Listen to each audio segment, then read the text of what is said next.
Okay, for the data in the table, does y vary directly with x?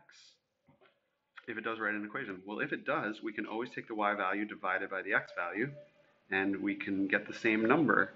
So taking this first set of data points right here, we can take y divided by x, and that becomes 1 divided by 2. We could take this set of data points, and we could do y divided by x, or 2 divided by 4, and that, of course, simplified as 1/2. For this set of data points, we could do y divided by x, 3 divided by 6, and when simplified, that also gives us 1/2. So yes, it does vary directly, because if it didn't, we wouldn't get the same number every time. And then we've got an equation y equals kx, or y equals 1/2 x, which of course you see them writing it as 0.5, but that doesn't matter. That's the same thing. So that's the answer there.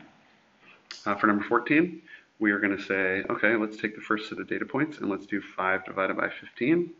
That simplifies to 1/3. Let's take this one, 20 divided by 30.